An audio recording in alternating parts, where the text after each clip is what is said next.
From the Weather NorCal Command Center, this is your afternoon update. You want to go where to buy a new refrigerator? Steve's A to Z Appliance in Cottonwood? In Cottonwood? Just a 10-minute drive. And they'll save us money.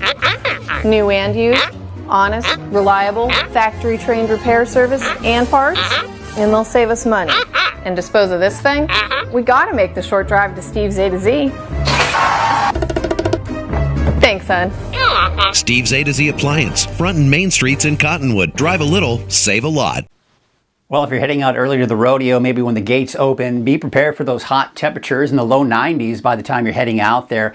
Be sure to drink plenty of water, wear the sunscreen. The good news is the temperatures do really drop and it gets a lot more comfortable once that sun does get closer to setting. So as we get to about 7 p.m., we're in the upper 80s, low 80s by 8 o'clock. So, I mean, you're still only about an hour, 2 hours in. So things are looking much better as we do get that sun down, and then eventually those temperatures do begin to drop. Have fun.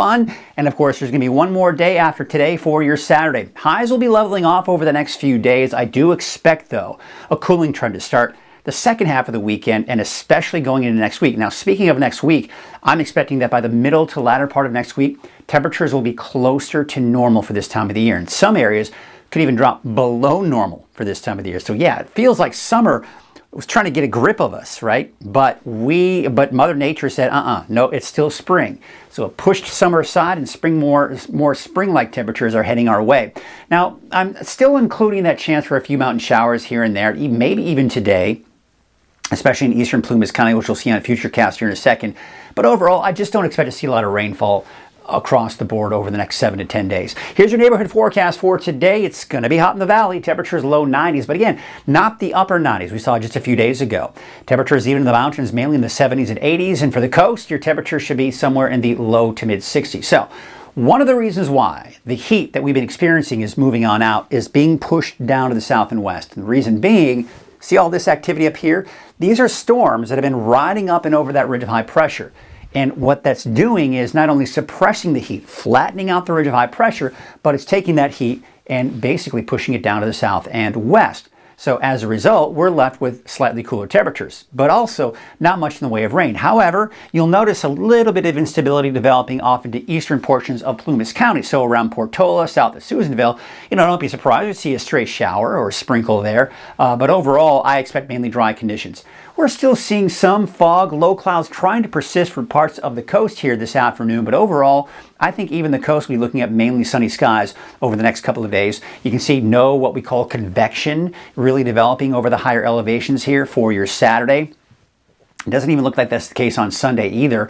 But again, just a few clouds kind of trying to develop here for parts of the coast. The fire weather risk, well, it's kind of going up and down a bit. Now, you'll see here for today, with a little bit of a north wind, we're kind of in that low to moderate category, so kind of right about here. So it's nothing necessarily to be concerned about. But tomorrow, look what happens. Now, you'll notice we got a bit of a south wind for basically southern Tehama County southward. So around Corning, Chico, Oroville, Willows, you're looking at more of a kind of a south wind. That'll keep your fire danger fairly low. However, we've got a bit of a north-northwest wind kind of kicking in for the north end of the valley. That is going to elevate that fire danger kind of in that moderate to high range here. And so where that north to south flow kind of cutoff is around Red Bluff. So it'll be kind of approaching that Red Bluff area as well. What we really take out of this is that it's not a huge concern at this point, but it's one of those things that kind of keep in the back of your mind if you have to do anything outside that could potentially spark a fire.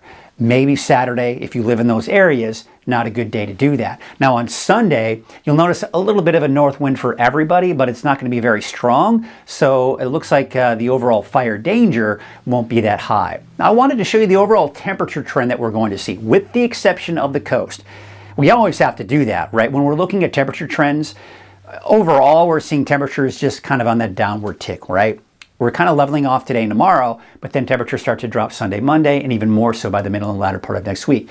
So again, I've got Redding in here, but that's the case for all of the valley. And really, this is the overall trend for the mountains as well, but it's the coast.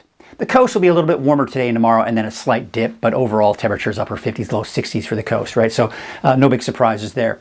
So this is the overall trend. This is what's happening. Remember, I was talking about that heat being pushed to the south and west. It stays there. It can't build because we've got all these storms that are moving from west to east and even diving southward over us. So this is that first shot of cooler air moving in on Sunday. We may see a slight increase in our temperatures by around Tuesday of next week. You see some of that warmer air kind of starting to push in. But this shot of cooler air, that's beginning to dive southward, and that's going to give us even cooler weather by Wednesday, Thursday, and possibly even into Friday as well. This is when, or starting Wednesday of next week, this is when I expect temperatures to drop to right around or even just below normal for this time of the year. All right, let's take a look at our forecast for today. And you can see temperatures mainly in the low 90s for the valley today. There you can see temperatures in the 70s and 80s for the higher elevations. Temperatures for the coast will be in the low to mid 60s for your daytime highs there. So let's take a look at that 7-day outlook for the valley. And yes, it's like I said, just kind of leveling off, low 90s for today and tomorrow, but then mid to upper 80s through Sunday to Monday. And then we start to see those temperatures really begin to drop here by Wednesday and Thursday of next week. Looking at your 7-day outlook for the coast, inland, and for Trinity County. Again, that downward trend, but that's what I was talking about. Look at the temperatures for the coast. Upper 50s to low 60s. So it's pretty flat here, but this, inland and Weaverville, it's just kind of on that downward trend. Let's go and take a look at your 7-day outlook for Mount Shasta, Siskiyou County, Modoc County, and the Eastern Mountains. And yeah, I mean, we're talking about those temperatures in the low 70s on Monday. Look at that, though. By Wednesday, Thursday, you're talking upper 60s for Alturas, in the mid 60s, and probably low 70s for Susanville.